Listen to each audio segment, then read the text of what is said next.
The Turkish lira rallied up to 1.5% against the dollar after the Turkish Central Bank stunned investors with an unexpected interest rate hike of 5% or 500 basis points to combat inflation. The bank brought rates up from 45% to 50% to combat inflation and also pledged to tighten further if inflation is persistent. The move is called hawkish by investors, and it came only 10 days before local elections. It's seen now as a double message to international investors that the bank is committed to stabilising the economy, but also that it is independent of the government and only determined to tackle prices.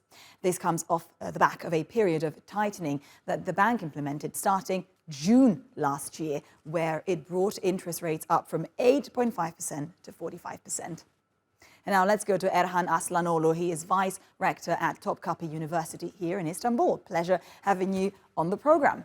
So, Professor, do you think the bank will hike even more, possibly in April now, and why?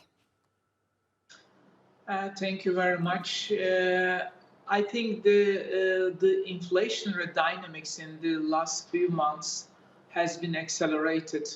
There were two reasons. One, the domestic demand was not sufficiently lowered, and the second one was the depreciation of Turkish lira was going to be a little bit dangerous for the inflationary dynamics. And I think due to that two reasons, Turkish Central Bank decided to raise the rates significantly.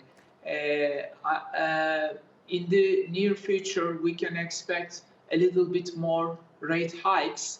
But first of all, I think the central bank will try to watch out how the consumers and society in Turkey and real side of the economy will react to this decision, and whether the domestic demand will decrease and the demand for foreign exchange will decrease or not.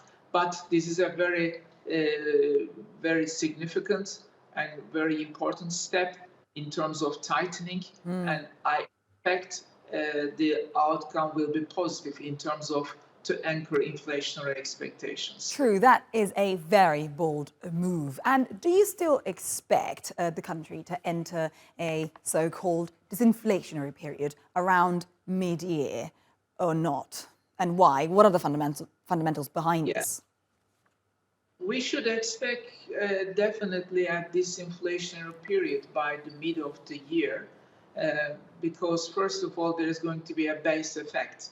Plus, such a tight monetary policy is likely to show its outcome in the next coming months. Not immediately, but just after the May.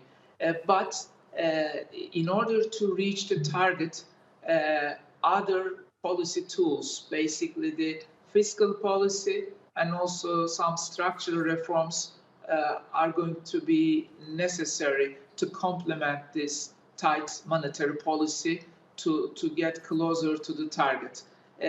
We will definitely see disinflation, but to reach the target, maybe we need to do a little bit more to reach easily to accomplish this job.